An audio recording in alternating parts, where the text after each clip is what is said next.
Mbele. Kama oye, sisi hapa tunasonga mbele. Bwana Yesu asifiwe. Amen. Jambo la kwanza ni kushukuru yule ambaye ametualika, mama ambaye ametualika. Tunasema Mungu wa amani akubariki.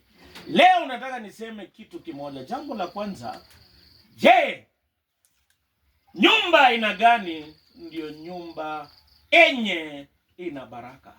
Je, ni nyumba ambaye iko na nini? Ni nyumba ambaye imebarikiwa na Mungu. Hii nyumba ambaye imebarikiwa na Mungu ni nyumba ya maana. Pale ambapo Mungu ameweka baraka, hiyo nyumba kuna kuinuliwa, kuna amani, kuna baraka na kuna ushindi. Leo nataka nisome Zaburi ya 127. Biblia inasema Bwana asipoijenga nyumba, yeye aujengao afanya kazi bure. Bwana asipoulinda mji, yeye aulindaye akesha bure. Kazi yenu mnaoamka mapema na kukawia kwenda kulala, yeye humpa mpenzi wake usingizi. Na Zaburi ya 128 pia inasema heri mtu yule ambaye kwake kutakuwa kwema, na Mungu atabariki hata watoto wake. Leo nataka kuongea vitu vinne kuhusu nyumba iliyobarikiwa. Kwanza, nyumba iliyobarikiwa inajengwa na Mungu. Kama si mkono wa Mungu, hii nyumba haingejengwa. Imegharimu mkono wa Mungu. Hapa kulikuwa na mahitaji, na hata saa zingine wengine wangesema haingewezekana, lakini kwa sababu ulikuwa na Mungu, nyumba hii ikajengwa. Watu wamepata fedha mingi na hawajawahi jenga chochote kwa sababu hawakuhusisha Mungu, na ikakuwa kazi bure. Mungu atusaidie kila siku chenye tunafanya Mungu awe mjenzi, ili usifanye kazi bure. Kama ni biashara, kama ni kwa nyumba, wacha Bwana awe mjenzi, na yeye akijenga, nyumba hiyo haitatingizwa. Tabu itakuja, changamoto itakuja, lakini msingi, kwa sababu ni kwa Yesu Kristo, haitawahi kutingizwa. Kila kitu tuambie Mungu awe mjenzi wetu. Mungu asipojenga, wakati unajenga mwenyewe bila Mungu kuhusika, changamoto ikikuja, Mungu anasema nitakuachia wewe mwenyewe, na akikuachia utalemewa. Niambie Mungu nijenge. Siku hizi vijana wanasema Bwana nataka unijenge. Sijui wanamaanishanga nini. Nataka unijenge. Ni kumaanisha nini? Na naona mwingine anajengwa na anatoka akitingika. Alikuwa anaenda straight, na baada ya kujengwa anatingika. Lakini Mungu wetu akikujenga hautingiki, unakuwa straight na unaendelea mbele. Kila kitu, number 1, wacha Mungu akujenge. Kitu cha pili, wacha Mungu akulinde. Nataka nikuambie, ni Mungu peke yake ndio analinda upendo ambaye iko kwa jamii.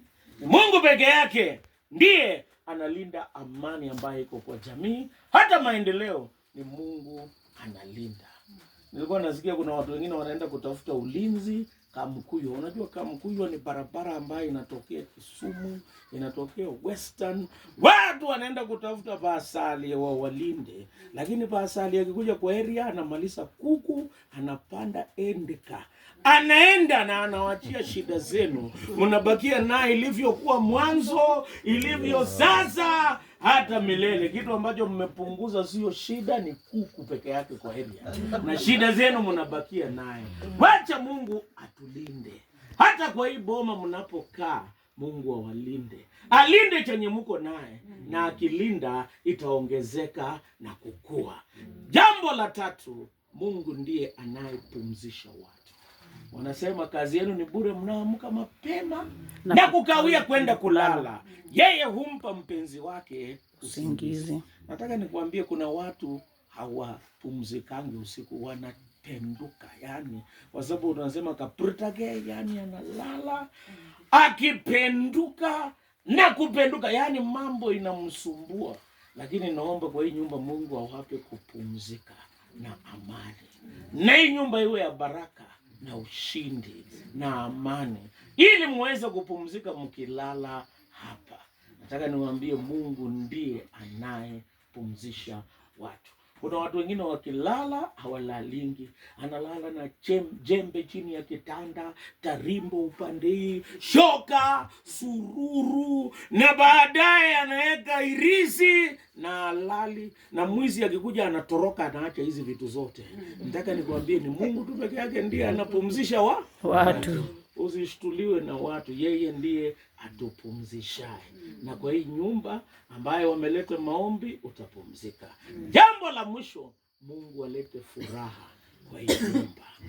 Nyumba ni pahali ambapo kuna furaha, na hapa furaha itakuwa, na furaha ikiwa mutaendelea, na Mungu wa amani atawabariki. Hii nyumba ni nyumba ya kipekee, imebarikiwa na Mungu. Amen. It is special.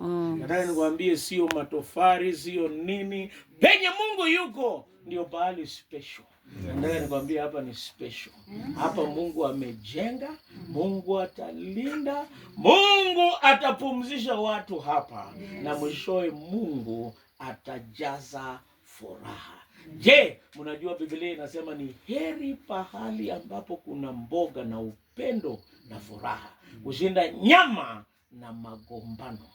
Nataka kusema kuna pahali pengine hata kukiwa na kidogo na kuna furaha watu wanafurahi.